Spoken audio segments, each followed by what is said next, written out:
Episode 18, everyone. Welcome back to Two Nobodies. I have a very special guest. Kyle's not here this week, but I have a very special guest in Gilad Cohen. Gilad, it's my pleasure and honor to have just like an old friend on my podcast. I've been watching you from afar, and I'm just so privileged to have you on our podcast. Welcome to Two Nobodies. Thank you so much for having me. I'm equally just so happy to be here. We were saying, right before you hit the record button, how we go back all the way to grade 3, which officially makes you my oldest friend, which is awesome. And I'm number 18. That is great. Like in Judaism, 18 is actually a good luck number. Like my wife and I purposely got married in 2018 because 18 is so meaningful. It represents life. That's crazy, like how the world sort of, do you believe in that sort of thing? Like that kind of like just determinism or like that, are you that like kind of law of attraction kind of person, or do you like that, are you more of that predeterminism kind of person? Like where are you at with that? I guess it depends on what day you catch me on. Let's just say there's days where I totally believe in that stuff. My grandma, we're going to go on a tangent here, but my grandma's a psychic. She's been a psychic since I did not know forever. That. Yeah, she does these coffee readings, and I don't believe in psychics. Like it doesn't make sense. But when I describe my grandma being a psychic, I believe in that. So I guess like when it's convenient for me to believe in these things, I do. But 18, I'm here today. I believe in that.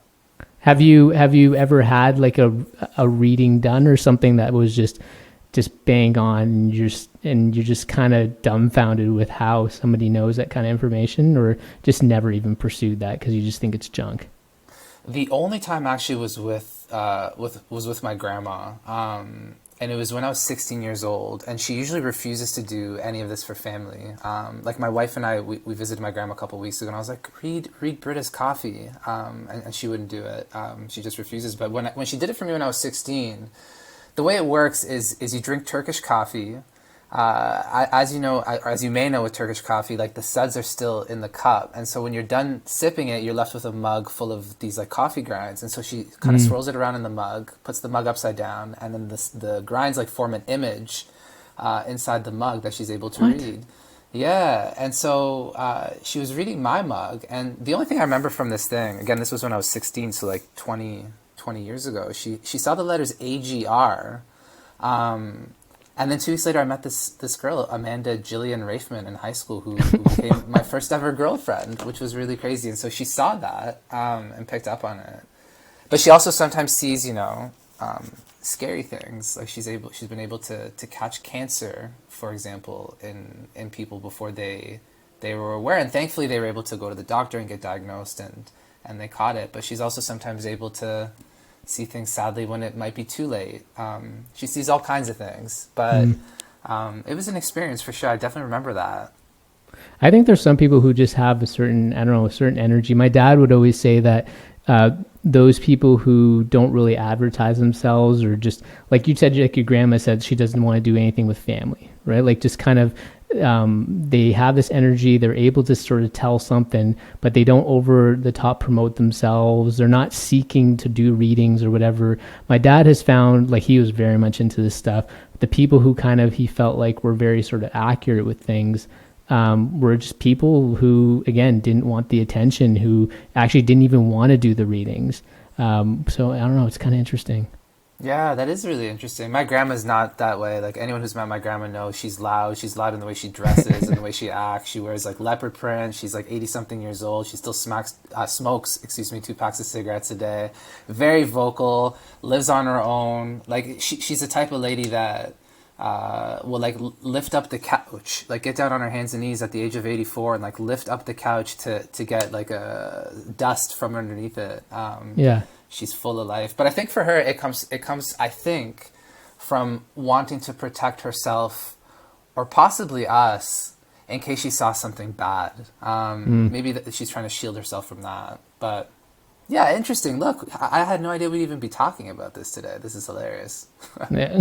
Why does yeah? It just dawned on me. I thought that was pretty interesting. I do remember, just to give context to people, like Gilad and I, like you said, grade 3, we saw each other almost every day. I don't know if you remember that. I remember that fondly. Like coming over to your house, and we'd be playing in the park, playing baseball, playing catch or whatever. From like grade 3 to grade 5, it was almost every single day.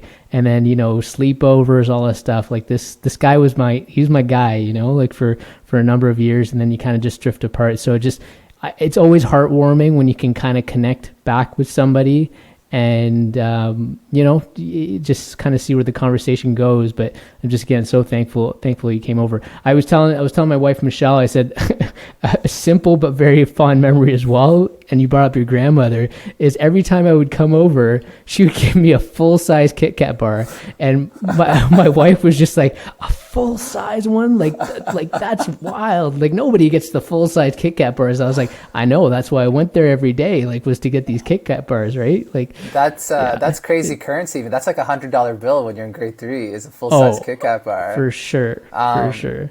But you reconnected with me about a month ago. I think on Twitter or LinkedIn, I can't really remember. Yeah, But yeah. it really made me reflect on our friendship and some of those memories that are popping up with you. Similar, they did similarly with me as well. Like, I remember your house very well. I remember that we would hang out in the basement. I remember exactly where that TV was and how the couch was right across from it, right up Yeah. against the wall. I remember you had this big backyard, and your parents, I think it was both your mom and dad, were really into gardening and growing Oh, yeah. vegetables Yeah. and herbs in their backyard. And that was the first time I'd ever seen that. And I actually really reflected on how you were really the first like non-white friend, like racialized friend I ever had. And I Really? was exposed to, yeah, for sure. I mean, there were other people we grew up with, but you were definitely the closest. Like, I spent time in your house. I was like an extension in many ways of your family, and you were an extension of ours. And so I was, through you, exposed to new culture and just a different way, which I'm also really, really thankful for, because, I mean, at that age, it's important to be around different people and different perspectives. And Yeah. yours represented a very first in my life, for sure. That's cool. Yeah, I mean, you were at my birthday parties, and they were like East Indian birthday parties, and Yep. I don't even know if maybe, I'm sure my mom made Indian food for birthday parties, and I was probably like, oh God, like, we should be serving them pizza. Like, this is not working out. Yeah, Oh, good we times. we both experienced that, though. Like, I actually struggle a lot because obviously your podcast listeners, I don't think this is video, they can't see me, but I have white skin. Oh, it is video. It's going on it is YouTube, video. buddy. Oh, Yeah. it is. Okay, great. Sorry, I should have told you that, but you look great. Thank you. Hey, listen, we did an hour of makeup before I jumped on here, so I'm thankful for that. But obviously, like, I look white. I am white. I sometimes struggle with this whiteness also because I'm also from the Middle East. I'm Jewish. I experience life in different ways, and so we immigrated to Canada when I was a year and a half old. I wasn't born here. And similar to you, like, I would go to school and I'd be like, damn it, Mom, like, stop giving me falafel and hummus. I just want, like, the cheese sandwich. Like, I want the, like, Dunkaroos, not this bag Yeah. of, like, stinky Yeah. olives or pickles. And so, similar to you, like, I think I was trying to whitewash my family and trying to whitewash my experience growing up to try to blend in. I would even, like, bastardize my own name. Like, Gilad is how you say it. And I would really just accept however way anybody said it, no matter how wrong they said it. I would say things like Glad. And my mom was always like, that's not your name. It's not Gilad. What is Gilad? And it was, I guess, my way of trying to blend in and not try to stand out too differently. That never even crossed my mind that you were probably going through somewhat of a similar struggle. Because, I mean, the school that we went to was largely Jewish, and you're a white guy. And so I was like, oh, this guy fits in naturally. Like, for me, there were very few, minorities in our school growing up. And so I definitely felt sort of, outcasted, or felt that sort of bit of pressure, not sort of wanting to show off my culture, and that took a while to kind of work through, and I almost feel like, I was just gonna say, I almost feel like, folks who, like, newcomers who come to Canada today, like, I don't know if they have to face that sort of similar, there's probably some challenges, and I'd be curious to, I mean, because you talk to a lot of interesting people, but I can't imagine maybe the same kind of challenges, or you don't have to necessarily hide your culture as much. Like there's a greater willingness and tolerance in our society, but of course there's still a lot of challenges. So Yeah, I mean, it really depends. I mean, we work with, for example, a number of years ago, we did a project with a number of Muslim youth, refugees who had just gotten here from Syria. And I'll dive deeper into like what we do for work and all that. But it was also at a time when Islamophobia was skyrocketing. And that part of themselves, I think, was, at least for some of the youth we worked with, was a piece that they wanted to hide, unfortunately. And you know, it's interesting. It's interesting reflecting on all this to me, because you and I, we started this conversation by saying we were pretty much inseparable, and we were over at each other's houses. And meanwhile, both of us were going through very similar things in terms of trying to like soften our experiences, our cultural, let's say, experiences. And yet we never talked about it until now, well into our 30s. And maybe it's because we didn't know, at least for myself, I reflect on it. I don't think I knew I was going through that. I don't think there was any cultural awareness that people were generally going through something like that. Maybe there wasn't language to describe the things we were feeling. But I was very aware of the fact that, you know, I didn't speak English at home. I was embarrassed when we brought friends over and I'd have to speak in Romanian or Hebrew with my family in front of other people. So I still sometimes carry that shame with myself even at this age. So just interesting to reflect on, I guess, on us unpacking that together. Like 20 something years later. Yeah. I was looking at your website. You've got some cool pictures. Is that your photography? Like you've taken those things? Yes. When did that happen? Like when did you get into photography? Years ago, like probably around 2014. I actually got into photography totally by accident. It was like meant to help me cope with something. So I was in a long-term relationship. I had gotten out of that relationship sometime around 2012, I think. And I was with this person for a very long time. We were together for 7 years, like all throughout university and right into adulthood. And so much of myself so much of how I saw myself and related to the world was through this individual. And so when we broke up, I went to a dark place. I was depressed. I was anxious. Definitely in a place where I was trying to find myself. And one day I was on this like blog.to article, or maybe it was Now Magazine or something, but they were featuring really beautiful photography of Toronto, like these beautiful cityscapes of the city. And I was just really blown away. It just made Toronto look iconic. And at the bottom of the article, it said, surprise, this was all taken with an iPhone.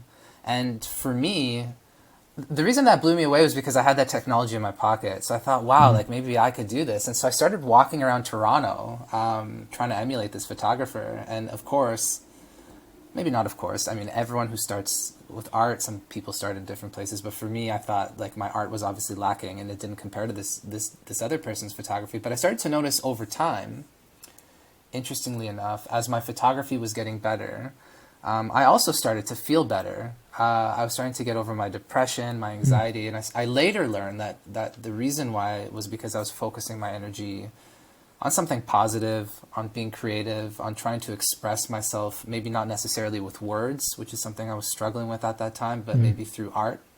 And it was very therapeutic. And what I love about photography in general is you really have to be in the moment. You have to be very present. You have to focus on like how light is casting onto a building, where the sun is shining from, the things that are happening around you. And so it separates you from your grief that you may be experiencing and centers you in the now, which is very meditative and all that. And so I just stuck with it. Like I hold photography very near and dear. It's like a medicine to me in a weird way.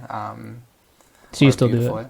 Yeah, for sure. Those photos you see on my website, probably from like a month or two ago. So still here and there where I can. Did you try film at all, or was it all digital?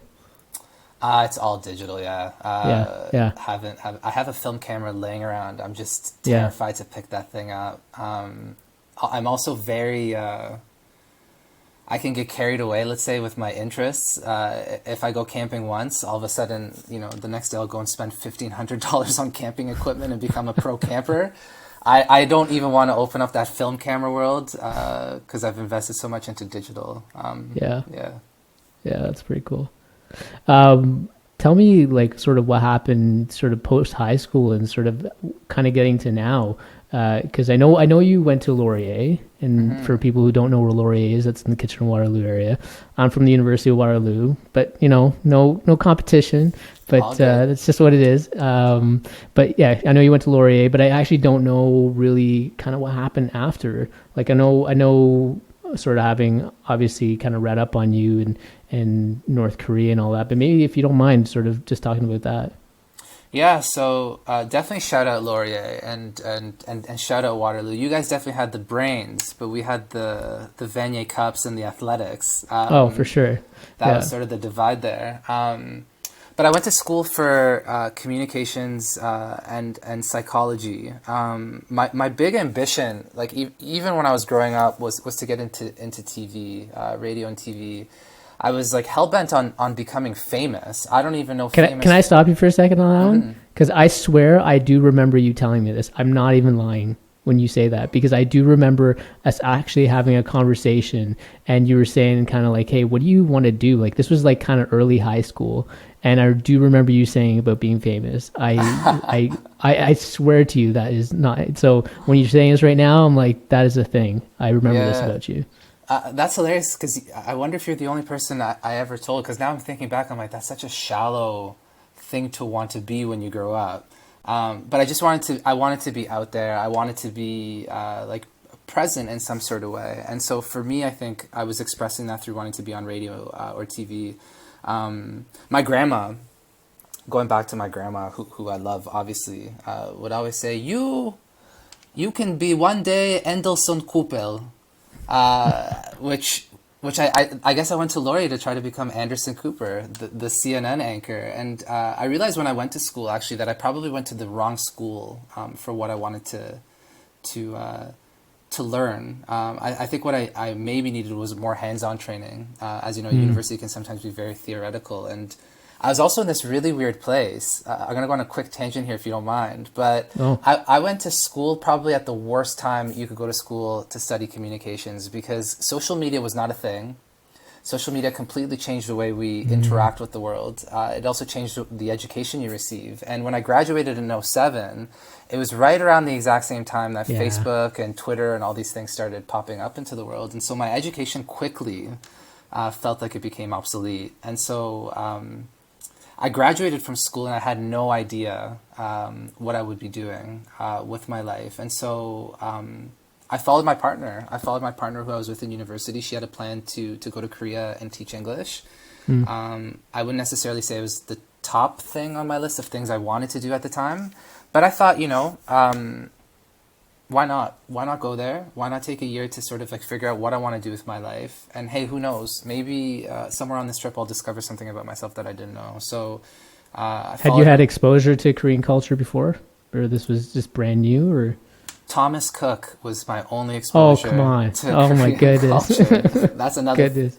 another That's a throwback right? for everyone. Yeah, that's a throwback friend. Yeah, okay, crazy. Yeah, Yeah. none at all. Sadly, or not sadly, no, but I didn't. And so it was, which was also great. I mean, it was, I really appreciated being able to go somewhere that was wildly different. And so we ended up settling on this school we called ECC, and it was in a town called Masan, which is like the Alabama of South Korea. It was deep in the south, like very conservative population there. But the thing that was probably the most jarring, and I didn't know about this, was that there was a tiny foreigner population. So the moment we got there, I was othered immediately. Like I stood out. What do you like mean a by s- othered? Oh, okay, like okay, I see. yeah, like I just stood out like a sore thumb. Yeah, And yeah. so which was like led to hilarious experiences. And it's also important, I think, because we started this conversation earlier with me being white and presenting white, which brings a ton of privilege, but having that kind of stripped away from you, and feeling like now you're the visible minority and you don't know the language, was really humbling. And so it led to hilarious experiences. For example, one, I would be standing there waiting for the bus to come, and an elderly woman would be sitting next to me just staring at me. Like I was like some gorilla that like learned how to put on clothes, and wow, look at this gorilla who like managed to find the bus station Yeah. and wait for the bus. And then she started petting my arms. because I have hair on my arms, and most Korean people, I guess, don't. And she was just really fascinated by who I was. And even another real quick story that I laugh at sometimes is in Korean culture, they have these things called jjimjilbangs, which are bathhouses. And they're very different. Obviously, we don't have these here in Canada. You go there, men and women, they go into separate rooms, and then you completely strip naked. All of your clothes are off, and you're just walking around this like huge bathhouse with other men, naked. And so I have some tattoos. I also have, chest hair. Again, I look very different. And I would be standing there in the mirror, kind of like, bathing myself. And through the mirror, I can see all these Korean people staring at me. And I would then turn around and no one is staring at me. Like, they would all just like quickly turn away. And then I'd go back to looking in the mirror again. It was like this magic evil mirror. And again, they would start looking at me again when I turned my back to them. But it was a very, let's say, bizarre but humbling experience. And it wasn't all negative. I learned a ton about myself in Korea. I had a wonderful time teaching young people. And of course, it led to it helped lead to what I'm doing today for a living. It's interesting because, like, whenever the times I've been to India, I stick out like a sore thumb.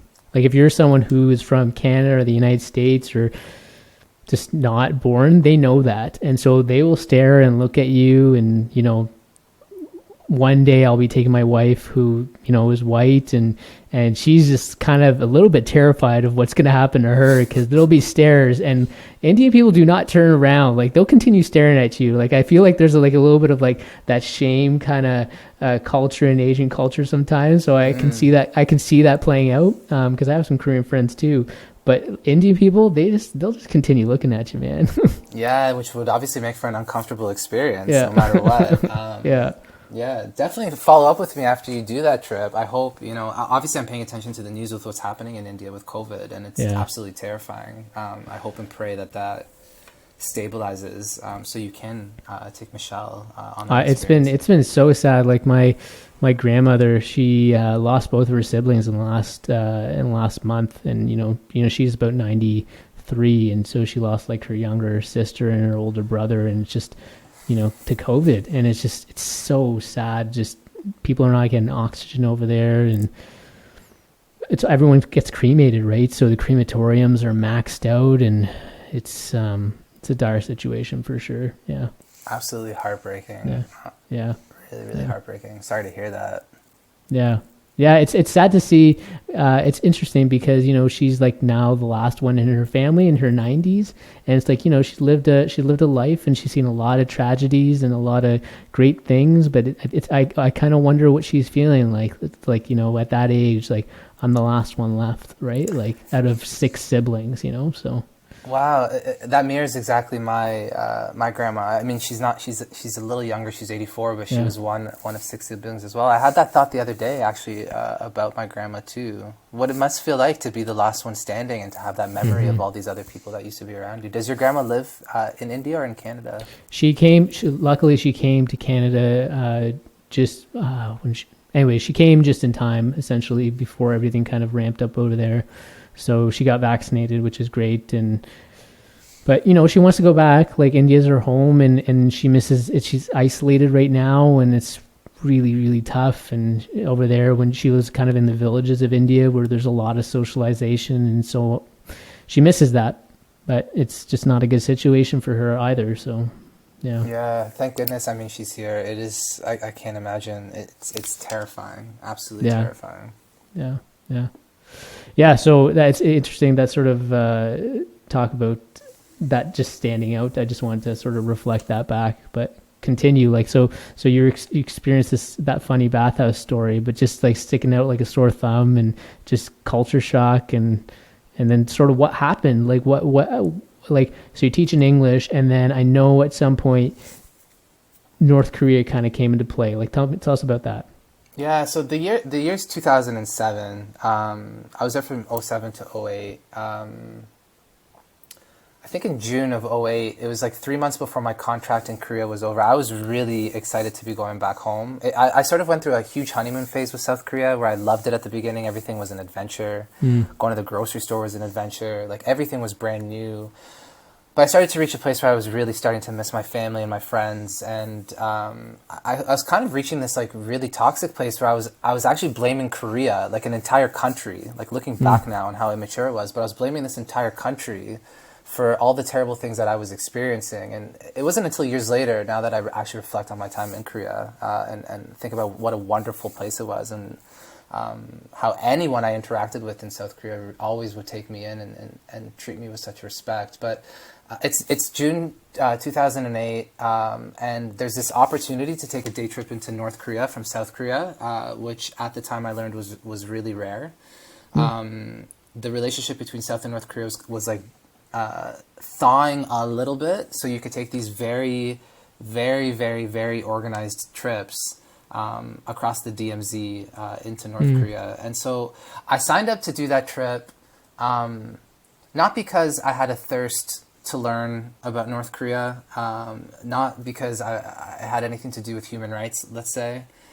It was more just an opportunity to go somewhere where nobody gets to go. I was from the very little I knew about North Korea, which basically came from Team America and how they portrayed Kim Jong-il.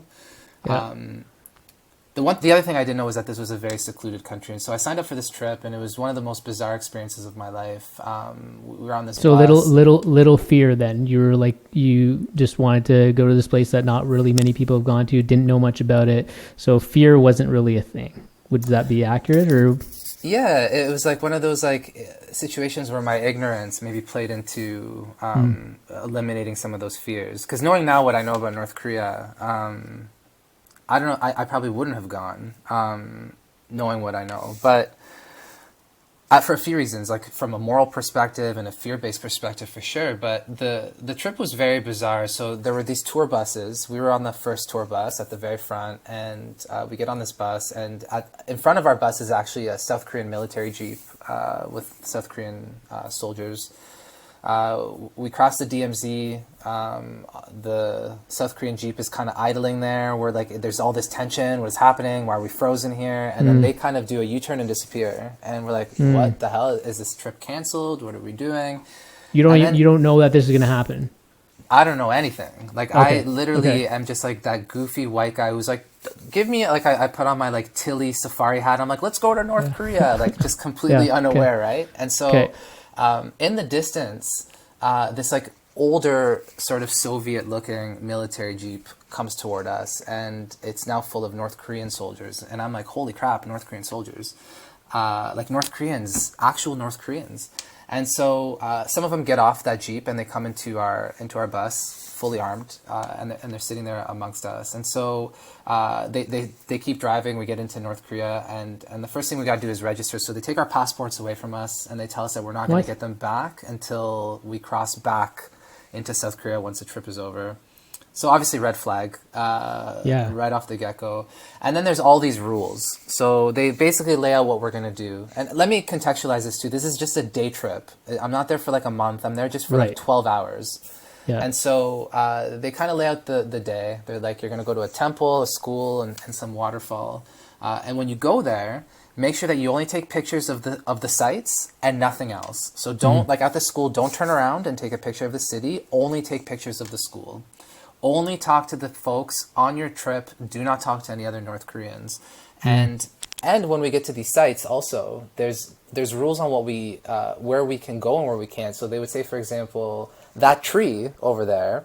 Yeah. Don't walk past that tree. Or that post over there, that post that we're pointing to. Don't walk past that post. And so, of course, I never walked past that post, but a couple months after my tour was over, a South Korean woman who's on that same tour walked past one of those trees or posts, and North Korean soldiers shot her, I believe in the back of the head, and killed her. And so those tours actually totally stopped. And so all these bizarre things are happening.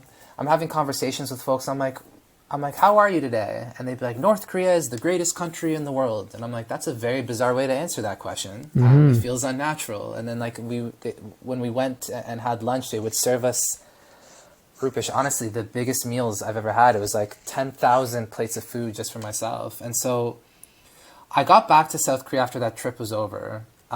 feeling very disappointed, actually, and feeling very confused. I was like, where was I? That felt very unnatural. It felt very bizarre. Actually, I should also say, when we crossed the border, customs agents went through our cameras, all of us, like 12 buses of people, and went through every single photo one by one to make sure that we weren't taking photos of things we shouldn't be taking photos of, and then they would give us our passports back. So I'm back in South Korea now, back home, and I hop onto Google, and I typed in something like, what is North Korea, or what the hell is North Korea? And it sent me down, honestly, like a life-changing rabbit hole. I learned that this was a country where over 1 million people starved to death from a famine in the 90s. I learned that it was illegal and impossible to leave the country. You needed a visa to travel from one city to the next. So if I want to go from Toronto to Guelph, you need a visa. There's no access to the internet. It's impossible to make an international phone call. And at the time, if you commit a crime, or even a perceived crime, not only do you get sent to a concentration camp, but so do 3 generations of your family. So to really put that in perspective, you and I can be sitting here, and my Uncle Haim could be, at home, hungry, and he can say something like, I blame the government for my hunger. And someone can overhear that, come and detain him, and then literally pull into this house and pull me out of this interview and throw me into a concentration camp. And so having grown up Jewish, having had Holocaust survivors in our family, obviously this shocked me. The fact that concentration camps in general still existed shocked me, and the fact that at that time there were an estimated 200,000 North Koreans inside of them really shocked me. And so I became obsessed with North Korea.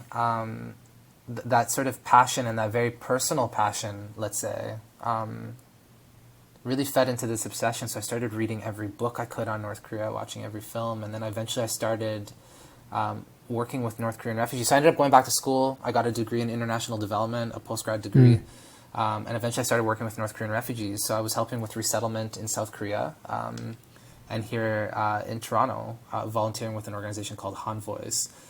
When you were first sort of reading up on things and you were learning about these sort of atrocities and tragedies, was there a part of you that just didn't want to believe it? And did you feel like you just was just like, this can't be real, and like you just needed to validate this another way? Like, I would assume that when you started working with those refugees, like that's when things maybe came to life, perhaps?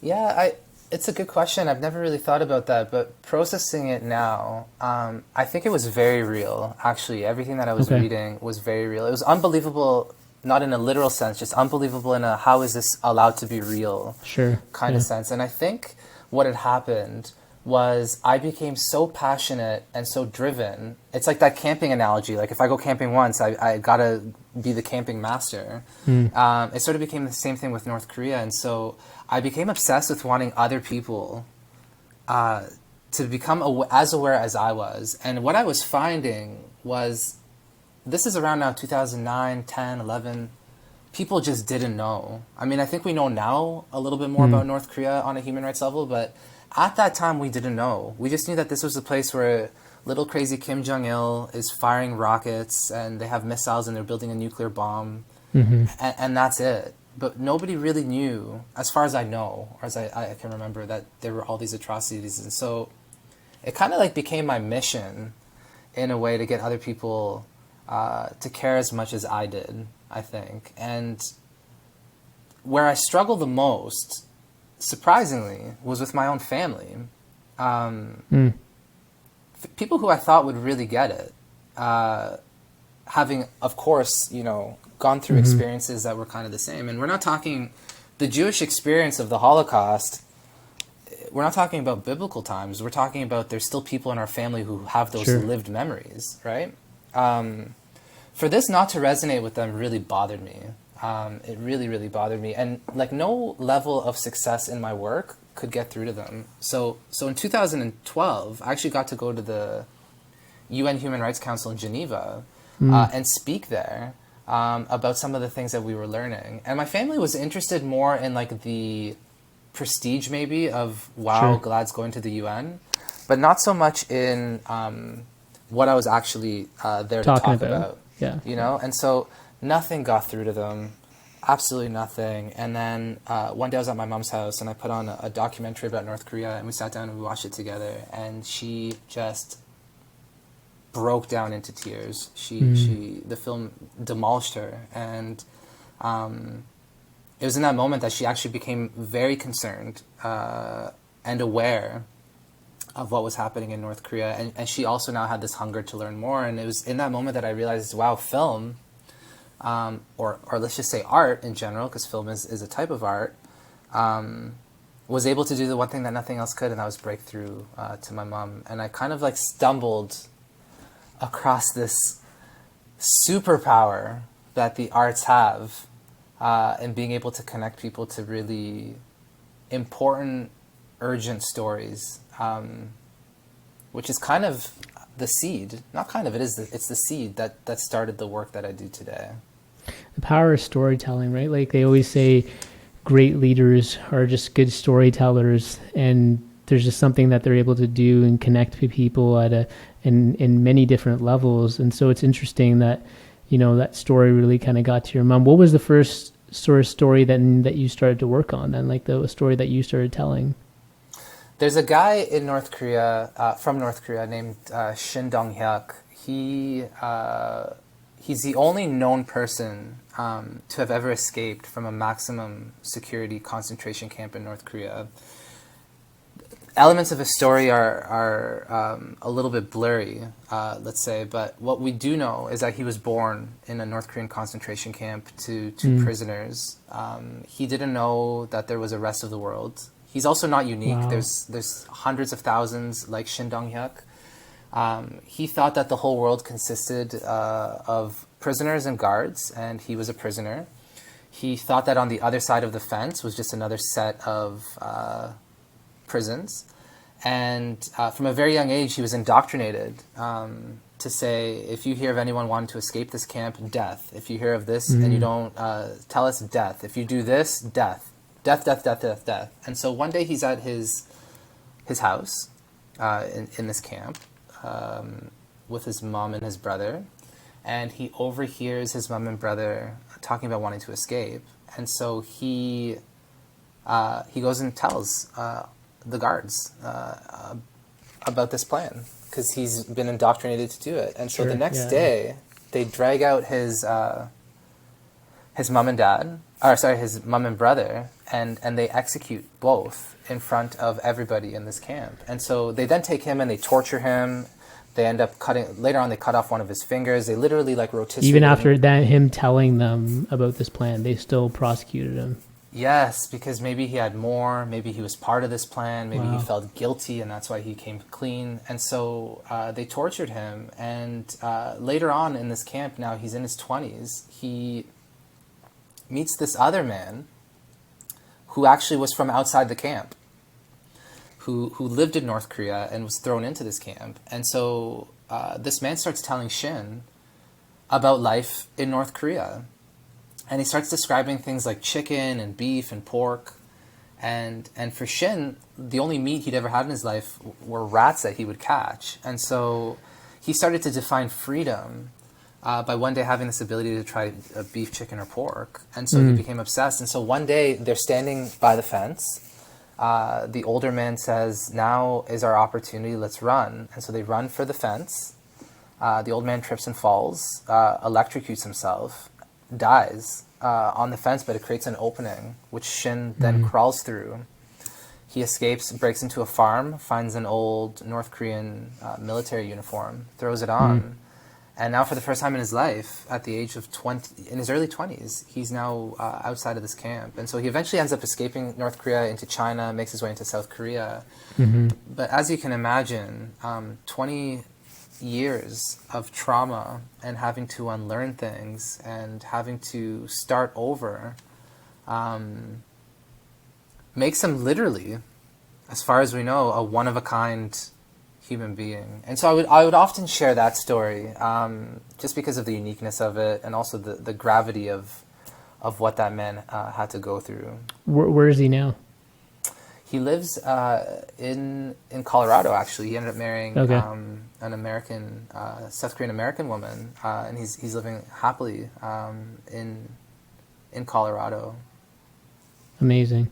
And like my understanding is sort of China is like the only sort of known way out, I guess, out of North Korea. Is that right? Yeah, there's I would say maybe three ways. One is to run across the DMZ, which is basically Russian roulette. Yeah. But imagine the chamber of the gun had 99 bullets, or 100, and 99 of them were filled with bullets. That's that. You can try to take a boat and cross the river and make it into South Korea, but that's also incredibly dangerous. The only realistic way, and the way that most people do it, like you said, is through China. So they'll cross a river, one of several rivers between North Korea and China. And then if they make it into China, they then have to escape out of China. So China has an agreement with North Korea where they repatriate North Korean defectors and send them back. And so once they get sent back, they get tortured and murdered and killed immediately. Yeah. And so when they get into China, they have to navigate their way out of China. And so as you know, China's huge. Trying to navigate through a country where you don't know the language, you're also living in a country that's like stuck in the 70s and trying to understand how things like the internet work or mobile banking or telecommunications is very tough. And so it's like a modern day underground railroad where Christian missionaries, different human rights advocates, different NPOs, NGOs try to funnel these North Koreans out of China and into places like Thailand, Vietnam, Mongolia used to be one of those. And then once they're there, they have to claim refugee asylum. And then usually they end up getting resettled, most of them in South Korea or United States. Some end up making it here to Canada. Yeah. Do you know if China still has that repatriation agreement with North Korea? Oh, totally. Yeah. They do.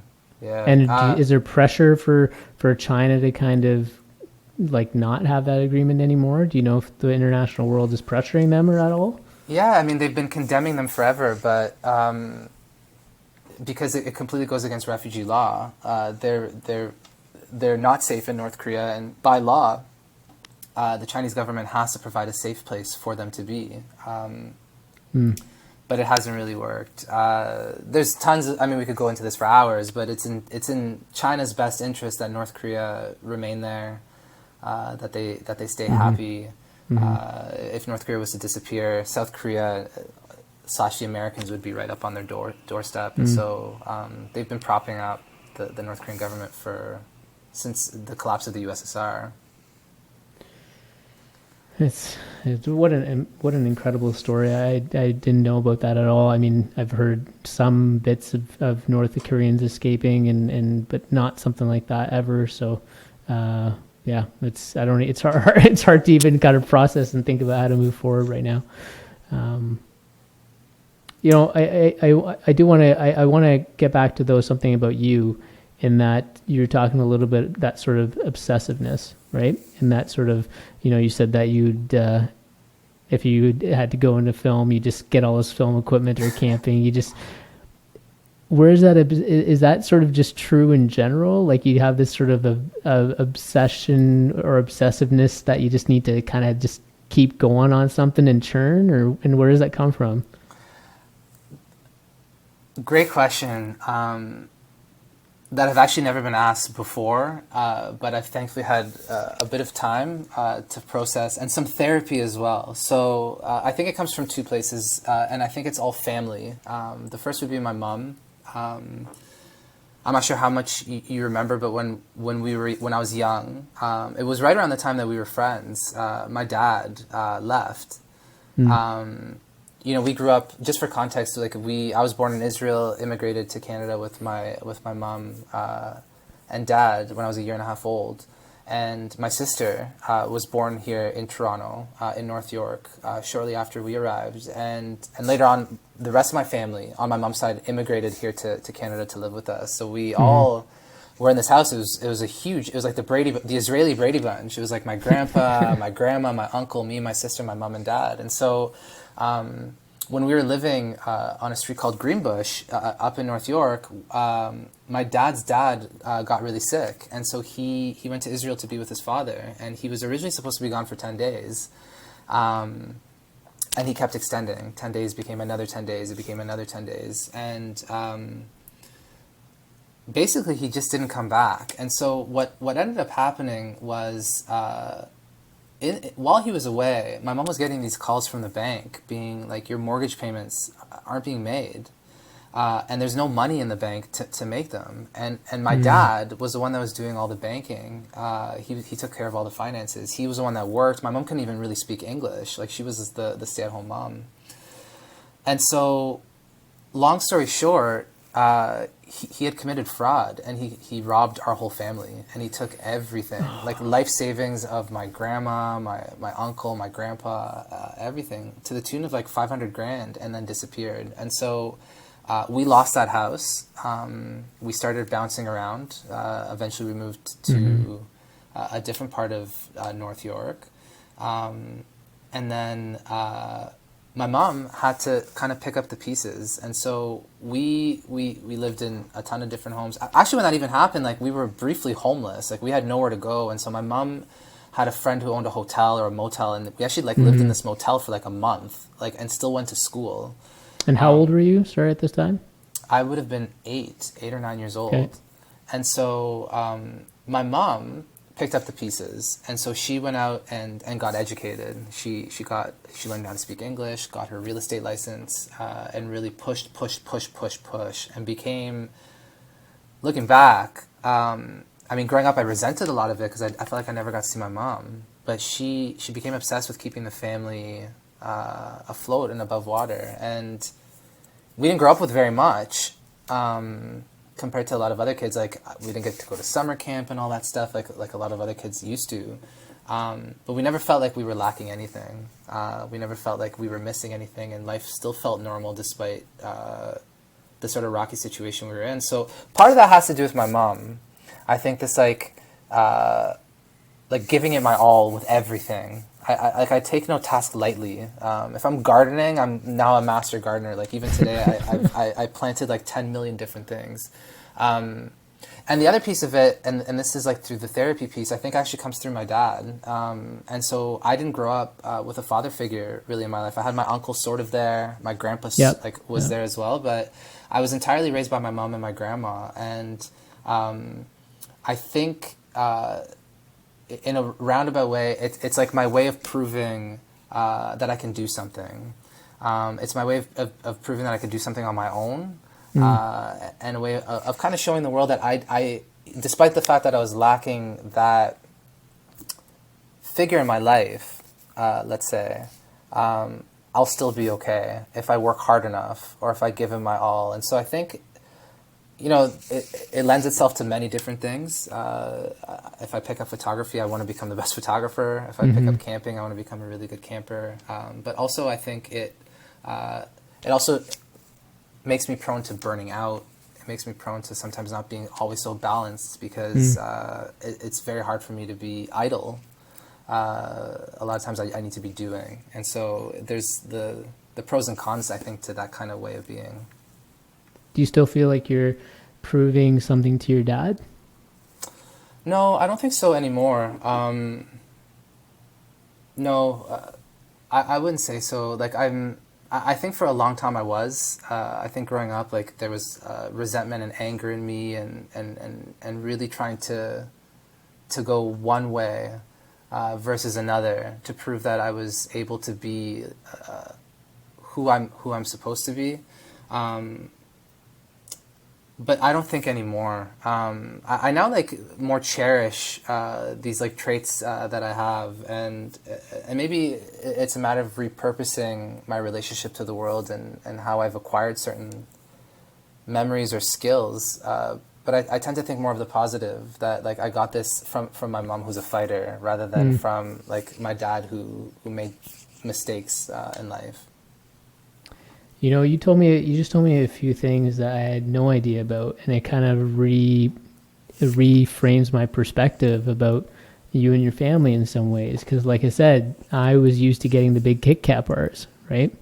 And I always saw actually the wealthier side of your family, right? And I always thought that, man, these guys, this is a rich family, right? I had no idea, man. I had no idea about the past. So, you know, I don't even know if I should say thank you for sharing that, but it just kind of changes the way, you know, just appreciate who you are, right? And now I look back at that, like that boy who, you know, was my friend at that age, and just kind of just further appreciate him, right? Because I just thought you had it all, right? And but you, it's not like you ever had an arrogance about you. Like I get turned off by people that way, and so there was never that. But it was just like, okay, he's got it, right? Like, and I always just like, yeah, just viewed you a little bit differently, but not from a place of like jealousy or anything. Just like, oh, he's got a lot of it, right?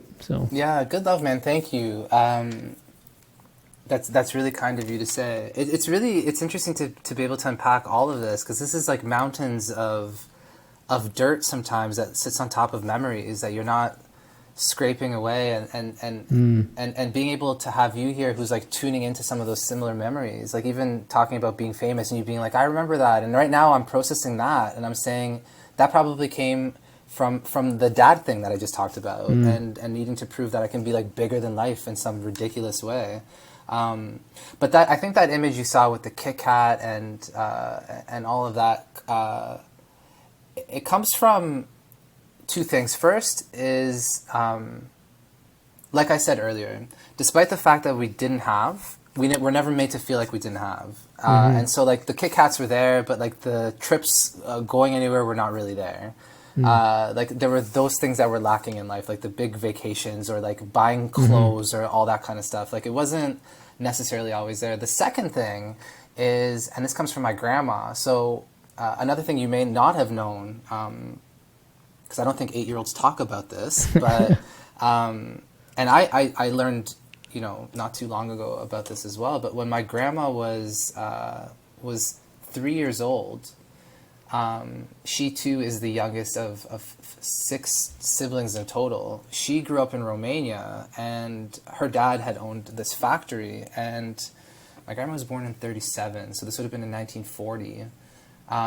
Nazis came to her home because they were wealthy. Her dad was a factory owner. They rummaged through the house. They stole and broke a bunch of stuff, and then they took my grandma's dad, my great-granddad, and in the backyard in front of the kids, shot him in the head and killed him. And then they shot my grandma's mom, my great-grandma, and she thankfully survived, but now she was in a position where she was poor. She was also Jewish, in a place that was terrifying to be Jewish, and couldn't take care of the kids. And so my grandma was put into an orphanage where she grew up from the age of 3 all the way to 18. And she had a very tough life.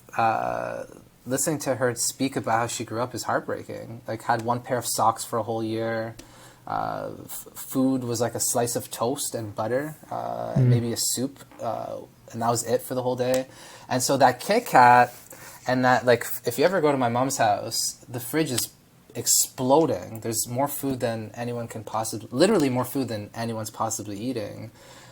It's their way, I think, of coping with this intergenerational trauma that's sort of been handed down from grandma to mom to me. And so that Kit Kat is awesome, because a full Kit Kat when you're 8 years old is like $100 bill, like we said. Totally. But it's also a representation of, like, we're good. Like, we're over that part. We did it. Yeah. You know? Kit Kat, man, is getting some endorsements right now as a symbol of, like, that you made it in life. Like,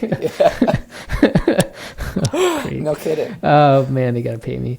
Yeah. Oh, there's so much there to talk about. I want to talk about, though, going back to the stories that you're now starting to tell about people who are escaping North Korea, people who are experiencing human rights issues and violations, and their stories. And now you start an organization, like crazy, like start a charity and an organization called JAYU, and that, my understanding, it means freedom, right? Like like tell me more about sort of the process of creating that, because that's scary, Yeah. right? Like I just think anyone who has that sort of entrepreneurial spirit and actually does something, oh god, people like that just deserve a ton of praise, and just to kind of take those risks that a lot of people don't want to take. So congratulations on that. But just to walk me through that process of just establishing that organization and then taking those next steps, and because there's so much success that has kind of come from that too. Yeah, happy accidental success, I would say. My intention was never to start this charity. Don't get me wrong. I'm happy I did. I'm blessed every day to be doing the work that I'm doing. But it was never my intention to do this. And so, going back to that story with my mom and the impact that film had on her, that North Korean film I showed, I thought, wow, what would happen if I could replicate this experience and put a bunch of people in a room together and try to do this again. Because again, like I was really driven to raise awareness of North Korea. I became very obsessed with getting other people to care as much as I did. And so some friends and I came together and we created something called NKHRFF, which is two things. One, it's a terrible name, which needs, like, it could buy a vowel for sure. The second thing is it stood for the North Korean Human Rights Film Festival. And so we did that in 2012. It was a 3-day event. We screened a bunch of documentary at U of T. We had some North Korean refugees get involved in Q&As, same with some directors, and it was quite successful. Like we thought it would be a one-time thing. Someone from the Toronto International Film Festival ended up attending, and then they asked us if we would be open to doing it again the following year, but in their building at the Tefpa Lightbox. And so, of course, we said yes. And so the next year we did it again, and again it focused on North Korea. But then we started to think, we've got this really big, not big, I mean, it's not a huge festival, but we've got this platform that's really bringing people out. And so why not open up the space to talk about other stories as well, and not just talk about North Korea? And that was happening for two reasons. One, we were getting actually approached by other people who were asking us to share their stories, and we couldn't. And the second is that we were running out of film. As you can imagine, the North Korean human rights film genre, it's not like Hollywood's pumping out dozens of these each year. So seeing the writing on the wall and seeing that if this is something we want to continue to do, we had to open it up. And so in 2014, we rebranded it. We called it JAYU. JAYU means, as you said, freedom in the Korean language. It was our way of sort of paying honor to the roots of the organization. And the North Korean Human Rights Film Festival became rebranded as the Human Rights Film Festival. So JAYU is the name of the charity. What it is today, it is the mission of the organization is to share human rights stories through the arts. We do that obviously through our Human Rights Film Festival that we do now each year in December, which is International Human Rights Month. The festival is now a 10-day festival, so not 3, it's 10 days long. And I'll get more into the festival in a sec, but we do a bunch of other stuff as well. We have a podcast called The Hum, where we interview people with really unique stories. We've had folks like North Korean refugees, people who've been wrongfully incarcerated, former child soldiers, people who've experienced domestic violence, survivors of the 60s scoop, and all sorts of just really compelling, strong individuals. And then the thing we're probably most well known for is something called the I Am program, which is a free arts and social justice mentorship program that we offer to on average, over 200 equity-seeking youth from across the GTA. And what I mean by equity-seeking youth, it could be youth who identify as Black, Indigenous, or racialized. They may be a part of the LGBTQ plus community. They may live with a disability. Any number of things that might make them underserved or maybe, I hate using this word, but marginalized.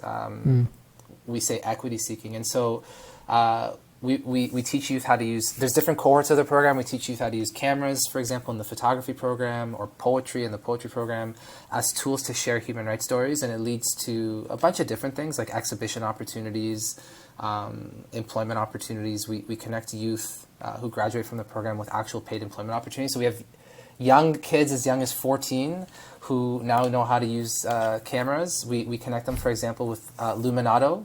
So Luminato has their big festival, and they'll hire our youth to actually come and be the photographer for their events. So youth are learning to That's show up to cool. their shifts on time, learning to invoice for their work. And even last year through the pandemic, we managed to connect 97, I think, youth to paid employment, which is obviously really important when employment in general became super precarious. And so it's this big, crazy organization now that works year-round.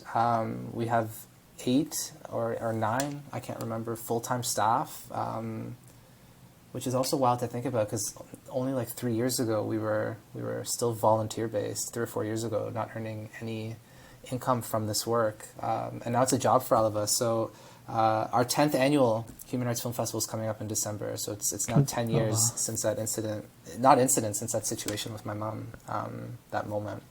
Congratulations. That's incredible. And I'll definitely link your site to on the show notes and all that. But that's just, I don't even know what to say. That's just an incredible amount of work. And how are you, like, with the stories that you're hearing? You know, I was listening to Joe Rogan the other day. He was talking to Dave Chappelle, and him and Dave Chappelle were talking about how Joe Rogan calls all these fights, and he was saying how he's just kind of, if he sees somebody bleed now or somebody gets hurt, he kind of is just desensitized to it because he's called thousands of fights. And this is not to be equivalent to that, but I'm just, you've heard a lot of stories, you've heard a lot of tragedies. Like, how do you still maintain a level of empathy and compassion when you've heard such diverse stories? Like, it started with North Korea, but like, I've listened to several of your Hum podcasts, and hearing these stories, has it changed you? Has it altered the way you kind of see these stories or listen to these stories now? It has, for sure. But strangely, it also hasn't. I'm a super sensitive person. I feel like I tune in sometimes too heavily into how other people may be feeling, and a lot of times I'll put my own emotions and well-being aside to accommodate other people. And I'll explain why I'm saying that in a second. But it has changed me in one way. Every year, for example, with the Human Rights Film Festival, we get like 500 films submitted, which have to be reviewed, and so each year, and as you can imagine, we're not talking 500. 500, yeah. Okay. Films each year, and then we end up usually screening about 20 to 25 of them, and so we're not talking films that are starring like Seth Rogen and Adam Sandler. These are tough films. I don't want to say desensitized, but when I'm watching these films, a lot of times I'm watching for two things. Obviously, the story and what it's trying to convey, and then also I'm watching it as a piece of art as well, and trying to think like, will this connect with an audience? Will this resonate with folks? And it's not just me. We have a whole programming team of 10 to 12 of us on any given year who are watching it. So when I'm watching a film to program, I can actually step outside of myself and park my emotions and just watch it for what it is as a body of work. But when I'm engaging with people in real life, for example, if I'm doing like a Hum interview and I'm in person with someone, or if I'm like going up, a couple years ago, we went up to a remote fly-in community up in Northern Ontario called Wapakika that recently declared a state of emergency because youth were committing suicide at an alarming rate. Even one committing suicide is an alarming rate, but many were. And being in that community and working with those youth for just like 4 days and trying to get them to express their stories through photography was really hard, really, really hard on me. I came back home and I was a mess. I was a mess for like a solid 2 months. It's also February, it's cold. I feel like sometimes I deal with like seasonal depression maybe because it's so cold and for so long. But I remember really struggling with that, and my wife really helps me in moments like that, helping me process. I'm very blessed to have a great community of people around me. David Vela is one of my bestest friends, who's also the chair of my board. He is a sounding board for everything. I'm very fortunate to have that community around me. And when I say I'm like overly sensitive, that point relates to this. Like if I'm in person with someone or if I'm engaging with someone, sometimes I have a very hard time separating. And I think film, at least, there's a wall there. I don't know who made it sometimes, and even if I did, I'm not sitting in the room with them. I'm able to see the character behind a screen, and I guess for my own mental safety, I have to sort of put that wall up. Yeah. I'm sure it must be hard though to sort of, you say, reject almost 480 films, right? Like that's probably a hard process. And so what would be the things, like, I'm assuming you're looking for like diversity of stories too. Like what goes into the sort of determining the programming of those 20 films? Yeah, so yeah, you hit it on the nose there. Like, diversity of stories is important.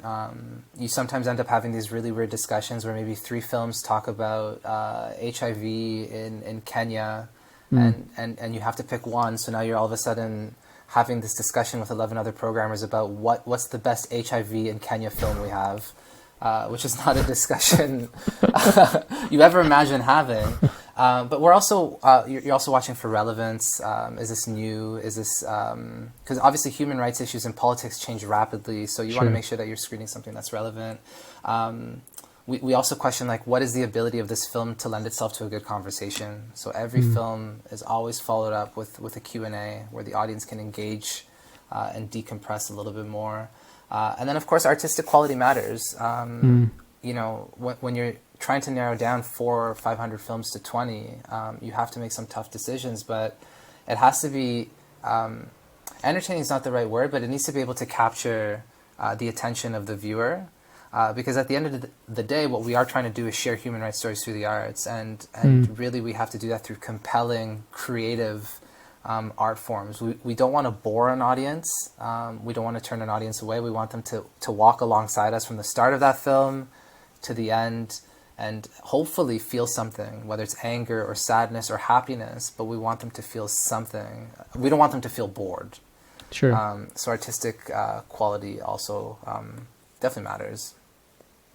What's the sort of a next step for JAYU? Like, have you guys thought about not only sharing this work through the arts, but like, is it advocacy? Is it advocating certain government organizations or the business community, or what? Yeah, where does it go? That's a great question. I think for us, we had this to what end debate a couple of years ago. Like, to what end do we exist? And for us, it's really into the awareness piece. There are a ton of really great organizations in the city who are doing remarkable work to solve many of the issues that our films talk about. But I think what we're kind of going for, whether it's through our IM program or our podcast or the film festival, is to sort of recreate that same experience I had with my mom, which is to just get somebody to this was actually the hashtag for our film festival last year, was to give a shit. It's to get people to care, and we actually partner up with a ton of community partners in the city. So if we're, for example, screening a film on wrongful incarceration, the community partner for that screening will be the John Howard Society, which works with wrongfully incarcerated men or folks who are just coming out of the criminal justice system. And so a really great way to show the impact of that is a couple years ago when we screened a film about wrongful incarceration. John Howard Society had a table in the lobby of the cinema, and like 60 people signed up to volunteer for that organization immediately after. So, like, to me, impact is a behavioral change. If you're going to go add your name onto a piece of paper to do something, then that's awesome. Like, we've done something right, and there are organizations that are way more equipped to handle the advocacy piece and the lobbying piece. For us, it's more about sharing those stories, creating an interactive, creative space to share these stories with the world. Very cool. But yes, no, go ahead. You go ahead. No, I want you to go ahead. I was gonna talk about your 4-day work week going on at JAYU. Yes. But if you wanted to finish your thought, please go ahead. Yeah, because I'm not sure I answered. So you were saying what's next. The pandemic opened up a ton of possibilities for us. So last year, as soon as the pandemic hit, we pivoted the immediately and started offering all of our programming virtually. So the the virtual space is something that we're definitely going into. So our youth programming now is offered entirely virtual until it's safe to go back in person. But it's allowed us to start connecting with communities outside of the GTA. We're now offering programming to youth in Northern Ontario. The idea is to start engaging with youth all across this province and then across Canada.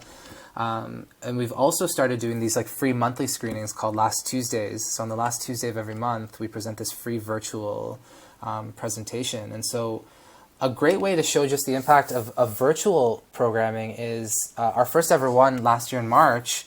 Again, we screened a film about a wrongfully incarcerated person, and we had 984 people attend the live Q&A after, which is the largest audience like we've literally ever had. Our cinemas don't even hold that many people. And so there's this really great opportunity right now to engage with audiences, not just from across the province or Canada, but across the world. And so it's trying to understand how can we be leaders in that space, and how can we connect more people virtually to compelling stories.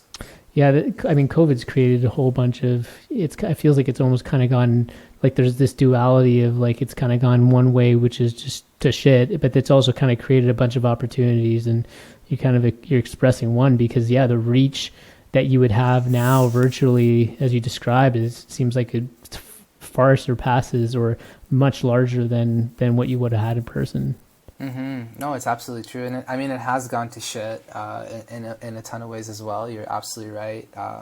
One of the ways I can, and I'm taking a bit of a hard right turn here, is just in last week. So last week I got news that one of the youth from our IM program, who I was very close to, I got word last week that he passed away from a drug overdose, and his name was George. He was one of the most wonderful kids in the world, but he struggled with homelessness. He struggled with mental health and addiction, and numerous times throughout the pandemic, he had reached out to me, to hang out and trying to, protect the health of me, myself and my wife, but also trying to be a good role model to him. I kept saying no, but I kept saying, let's hang out virtually. Let's do things virtually. And while we're, bigging up the virtual world and all the opportunities, he didn't want that. He didn't want it because I don't think he could access the virtual space. He was literally lacking the technology and to do that. And so what he really craved in life was in-person, or in that moment, I should say, was in-person companionship. He needed somebody to walk with him, to be with him, to spend the day with. And unfortunately, when we're talking about these cracks in the system that people slip through, COVID made some of those cracks like sinkholes. And so for someone like George, from what I'm able to gather, the folks that were able to be those in-person presence in his life weren't necessarily the people that were maybe bringing out the best in him. And so his drug addiction got worse, and then eventually he fell into a place that ultimately it ended up taking his life. But there's pros and cons to this. There's pros and cons to the virtual world, but there's also people are isolated. Mental health is going in some very tough places for a lot of people. And obviously, at least here in Ontario, which is the environment I'm familiar with, there's a lot of inequity and inequality around who's getting vaccines, who gets to go to work, who gets to get paid sick leave. And obviously you see more of these equity-seeking communities who live usually sometimes in poverty or close to poverty. Those are the communities that suffer the most. And so it's never an equal formula, I don't think. It's never a perfect science. No, and even, kids, right? There are a lot of kids who don't have access to online classes the same way that other kids do, right? And what's that going to do for years and years of lack of development? You're absolutely right. I'm sorry for your loss. Like that's that would hurt anyone. So it is. COVID is one of these events that's just exposing divisions and fractions that already existed, and just further exacerbating them even more. And there's other events, like climate change is doing that for people too, and all kinds of major events. So yeah, it's tough.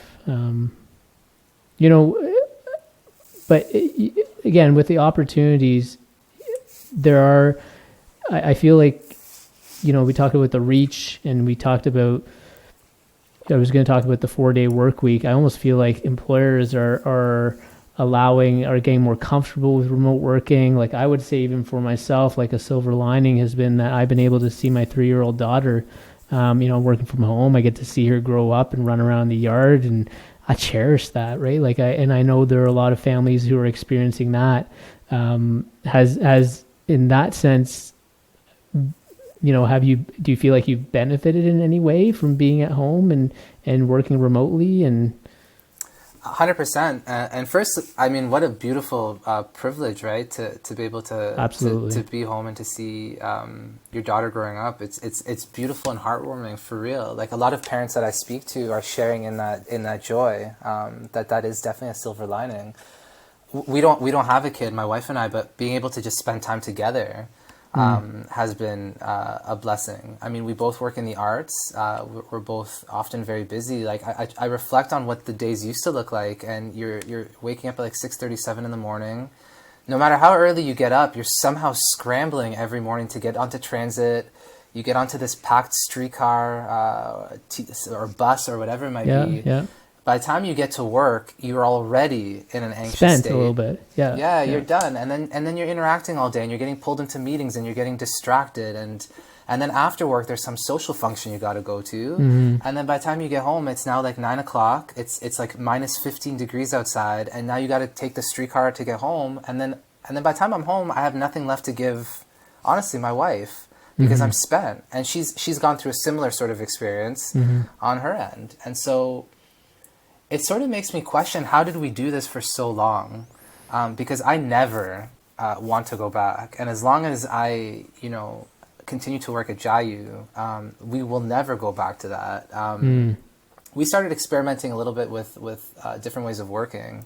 And you touched upon it a little bit, but the 4-day work week was something we actually started to pilot a couple months before the pandemic started. And so the work from home thing is a beautiful addition that we can add to it, but it was like not something we planned for. We never planned to do the work from home thing until COVID hit. But I'll speak specific to the arts and culture sector, but this is not something that is unique to arts and culture. I think this impacts every sector. We're used to overworking. We're used to being burnt out.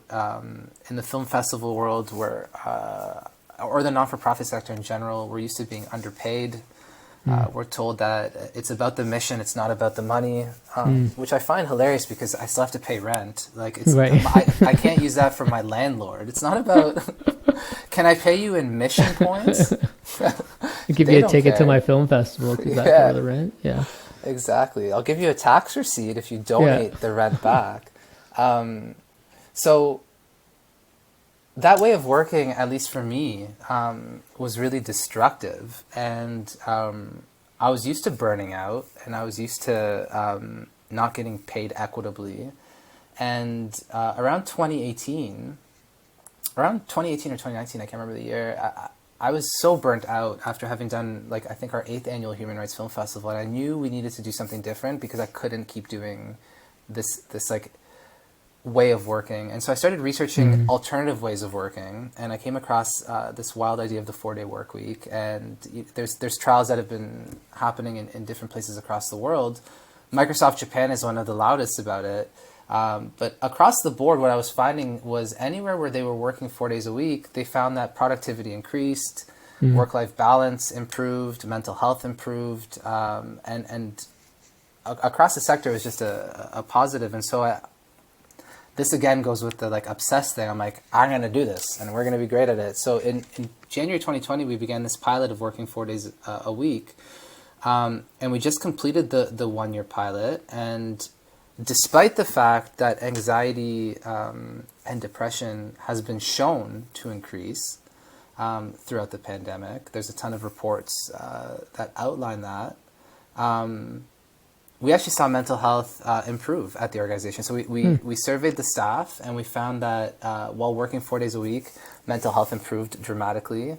The need to self-medicate drastically decreased from working 5 days a week to 4 days a week to deal with stress. All workers felt more productive. 100% of our employees found that they had a better work-life balance. And so the way it works is staff work Monday to Thursday. They work from 9:30 to 3:30. But if they need to, they can work all the way to 5:30. So they work anywhere from 6 to 8 hours a day. They get Fridays off, and they still get paid for 40 hours a week. So despite that we're only working 24 to 32 hours, staff continue to get paid for 40. We have found that last year, despite the pandemic again, our revenue increased. The number of youth participants in our programming stayed steady. Our audiences grew, and the staff were feeling better. So not only were we working well, but we were also feeling well when we weren't working. And so across the board, it was a huge improvement. And so it's something that we're going to now stick with permanently. As a leader, did you feel, even though you wanted to do this, was there a part of you that was a little uncomfortable, or did you have that trust established within your team that people weren't going to take advantage of this in a negative way? What was your feeling about that? In that moment at the beginning, the only fear I had was from my board of directors. Let's just say I wasn't very forthcoming with them at the very beginning. In fact, I hid this decision to do this from them. And the way we sort of did it at JAYU was in sort of 3-month segments. So we said, let's see how it goes for the first 3 months. The staff were very aware that if this isn't working, for any number of reasons, we would go back to how we used to work. And so I knew I had that kind of like safety net in case it didn't work. But after the 3rd month, basically right when the pandemic started, I started opening up to my chair about it. And of course he's like, what? What do you mean? We're paying them to not work? And I was like, well, take a look at the revenue. Like, it's all good, right? He's like, yeah. And I'm like, and youth participation is still the same. He's like, yeah. And so he started buying into it. And he's like, keep me posted on it. And by April, now that we're like a month and a half into the pandemic, and things are still growing, while most others in the sector, unfortunately, are struggling, now the board started to open up to it. So I'm very fortunate. I have a very supportive board, and they're very great about it. So I wasn't really afraid, so to speak. Like I felt comfortable. I felt comfortable doing it. I had another thought here I wanted to share. But it slipped me here. Hopefully it'll come back. Well, I was going to ask you more about your leadership. Like, is that? Do you feel like that is something that you study and are kind of obsessive about too, like in terms of how to become a better leader? And no, not at all. And so I never went to school for business or leadership. I have mentors in my life who are great leaders. I'll shout some of them out. Mikey Prosserman, he founded a charity called Unity Charity, which does mental health through hip hop. He also grew it from an idea to a $1.5 million charity. He supports me. David Vela supports me. I've got folks like Jack Kim on my board who support me. So I think I rely more on these in-person mentors in my life. Another would be Dave Skeen, who has been my biggest mentor ever since I was in university. But I don't study up on these books. I think the way I sort of lead, and it's kind of like how JAYU started, was I went through something. I know it felt good, or it felt right. So now let's just try it. Like, I guess there's no fear in trying. And that's something that I'm always trying to express to anyone who's listening about the 4-day work week, because it's been received really well. And a lot of leaders are like, I wish we could do this. And the thing is you can. And the thing is, you can at least try, let's say. Sure. You can at least try. And if it doesn't work, and if you're open with your staff and you say, like, if it doesn't work, we have to go back, then you go back. But at least you try. And so I think there's no fear in me trying. And a lot of it comes from personal experience. So again, like the IM program that we do, the photography training program, completely came out of that experience that I had with photography. It made me feel better. So when we were working with a shelter, we thought, well, what would it do for the youth in this room? And so the 4-day work week and sort of my leadership is like, I think it would feel good for me, so maybe it would feel good for them. And a lot of times too, like maybe it's a fault. A lot of the ways in which I lead is in asking a lot of questions. And so we'll ask our staff for input constantly. We're constantly checking in with them. Like we used to work 10 to 4. And then I'm like, well, now we're working from home. So the whole idea for 10 to 4 was so you would miss rush hour. Like you could come to work after rush hour. But now we're working from home, so can we try 9 to 3? And then we went to this whole thing where we tried 9 to 3, we tried 9:30 to 3:30, we tried 10 to 4 again, and all that came from the staff's input. And so I think good leadership is, good leadership, not to toot my own horn, I think you have to listen a lot to your staff and you have to involve them in decisions. Because if they own a piece of that thing that you're about to do, and if it fails, we can say, dude, we all failed. What can we all do next? And then you don't have to own it and be so afraid to make that choice all on your own. You're speaking music to my ears, and also just want to emphasize, like, leadership is not that hard. It's not that complicated. You don't, like you said, you didn't have to take any courses. There are people who take leadership training and are terrible leaders, right? And it's so simple. And a lot of the great leaders that I hear from, they always talk about just sort of walking the ship, right? Really listening to these people. There was this one leader, I forget, he's an ex-military leader. He was leading the Pacific Navy fleet in the United States. I forget, there's a specific fleet he was leading. And he was given the worst fleet in the U.S. Navy. And he was a high-performing officer and given the worst fleet. And he comes onto this ship, and he's saying, and everyone is just kind of fearful of him because they've had terrible military leaders in the past. None of the sort of junior staff were ever sort of listened to. And he has this mentality of, like, he wants to hear from every single person. And so I'll just sort of jump to the result. He ends up walking the ship, and he talks to this person who's in charge of sort of maintaining, like, the paint and sort of parts of the ship. And he's like, oh, is there anything that we could do to kind of save money? Because we're really bleeding money here. Yeah. He's like, well, you have all the bolts around here are always rusted. And we paint the ship every year, which costs millions and millions of dollars. Why don't we just change the material of the bolts and some of our fixtures to stuff that doesn't rust, right? Because they're in seawater and all this stuff. That simple change saved the Navy millions and millions of dollars for having to paint their ships. And it was a simple example of just listening to people, right? And empowering them and bringing them part of the process. But I think people get stuck in their own egos and their fears about, like, not being the smartest person in the room, and just kind of these old, this old style of leadership that has been so destructive. There's that former CEO, Jack Welch, who ran GE. He really kind of, in my opinion anyways, was sort of brought a really toxic way about leading. But I think we're making shifts. I think people are starting to understand really what good leadership is about. So congratulations, man. It's fantastic. Again, just leading with 4-day work week and paying people by 5, but then you're backing it up with numbers. Like, it's not just like a feeling. It started off with a feeling, but you're backing it up with, like, hey, I got the results to prove it, and hopefully that continues for you. Yeah, and we'll be putting out a report about that shortly, so other people can learn. The report is that workplace study that we did to monitor the impact of the 4-day work week. But that story is hilarious and so simple, because it really reminds me of the power of just asking. It really reminds me really quickly of the story we learned in international development, where these white developers would go into a place like Uganda, and they see this really beautiful land that is perfect for gardening, and this community is hungry and they don't have food, and so these white development workers come in and they start planting crops in this field, and the crops grow, and it's all of this great produce that will feed the community. And so one day they wake up and they come and everything is destroyed. All the crops are demolished. Everything is ruined. And the development workers are like, what happened here? And the locals are like, this is where, like, the rhinos pass through. They migrate through this field every year. And the development workers are like, why did you never tell us that? And they're like, because you never asked.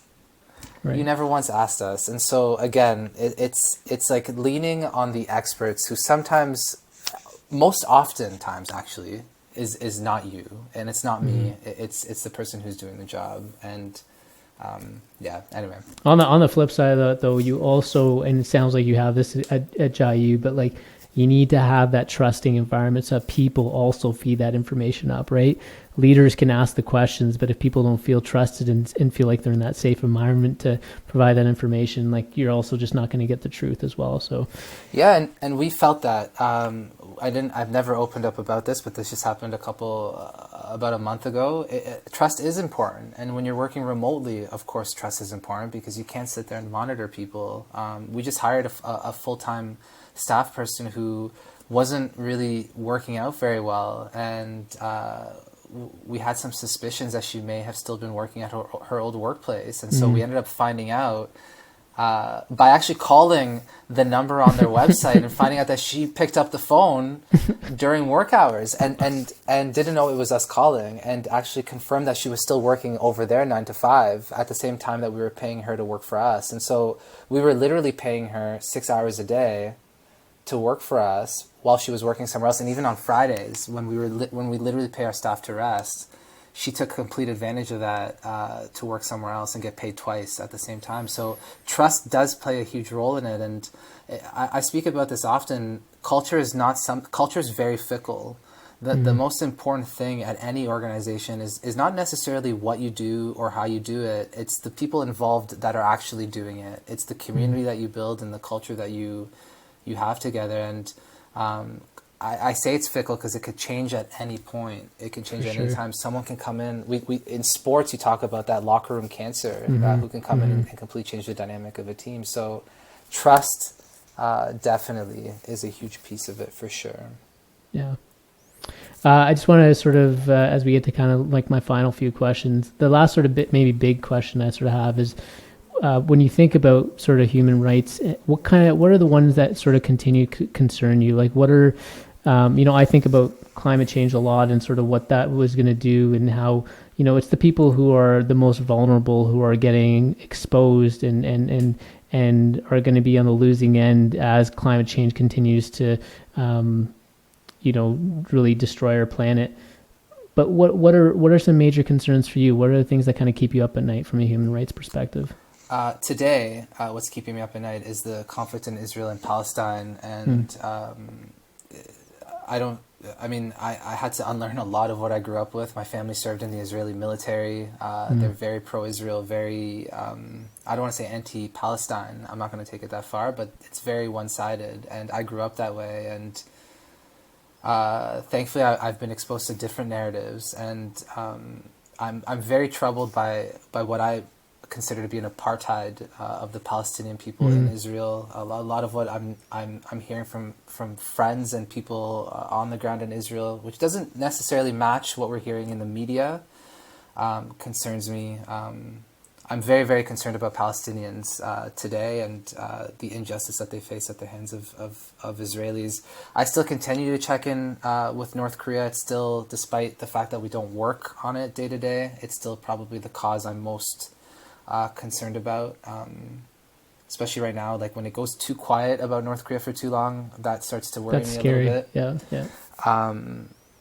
And then, of course, here in a Canadian context, just in general, anti-Black racism and the continual oppression of Indigenous peoples here in Canada is something that, we talked a lot about last year with the whole George Floyd murder.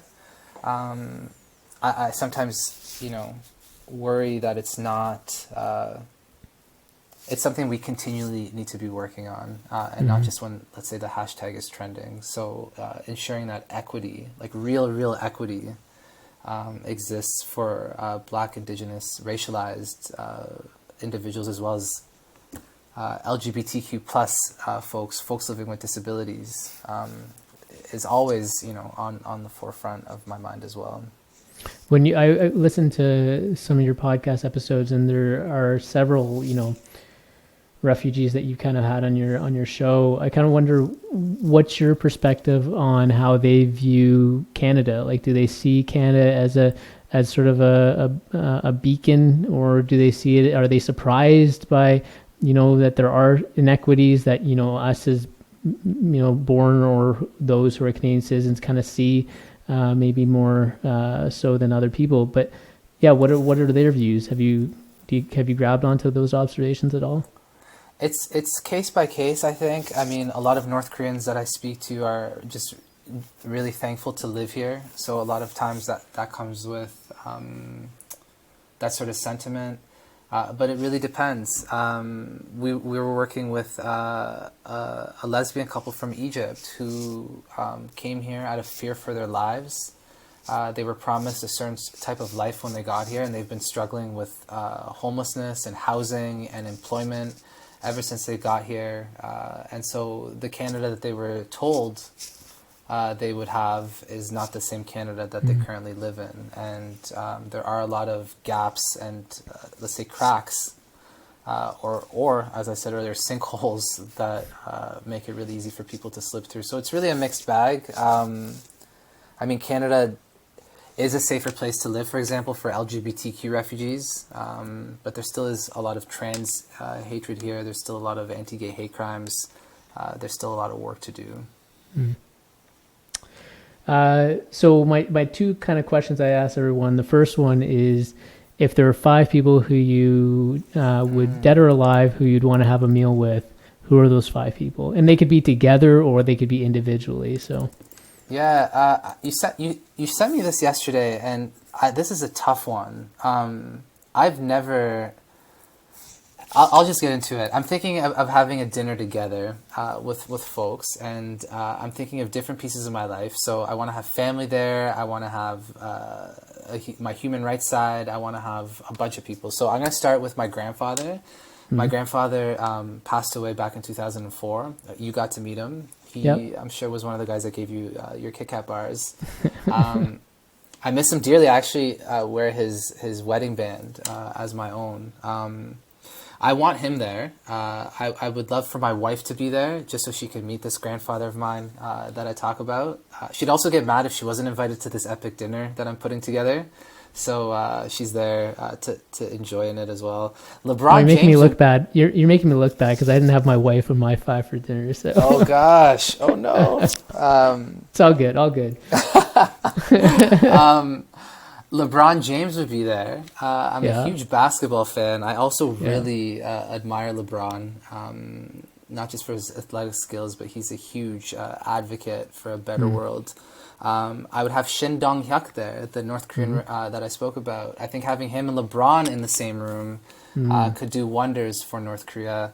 The last is this guy, Ted Simon. He wrote a book, I think in the 70s, or it's based around his experience in the 70s, called Jupiter's Travels. He hopped on a motorcycle in Europe, rode through Europe down from Italy into Tunisia, all across Africa, hopped on a ferry into South America. South America rode up into North America, took a ferry into Australia, Malaysia, India. He basically rode his bike over 3 or 4 years across the world. Cool. I have a motorcycle, and I just have so many questions. I also feel like if the conversation got too dark at that dinner table, he'd have some great stories to share. Nice. Like that. Besides the circle of life, what do you know for sure?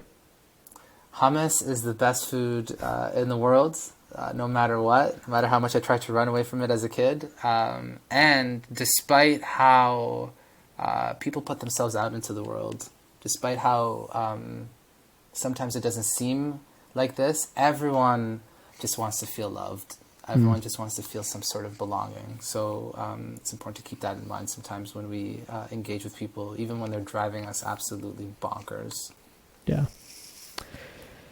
Gilad, my friend, this has been, honestly, I feel it right here, because this is like kind of going through, back and then changing the way I looked at things and your story, and just I'm first of all, I'm incredibly proud of you, just from every part of me, like just incredibly proud of you to see, before I met you, to how things evolved, to you just kind of being compelled by, these incredible stories of people who had to go through such tragedy, to take that and share that awareness with the rest of the world. It's just, it's profoundly admirable, and I have a tremendous amount of respect for you. So thank you so much for coming on to our podcast. Really, really appreciate it. I hope everyone, listens to this episode, likes it, and I'll put all of Gilad's links in our show notes. Please visit his website. Please visit JAYU.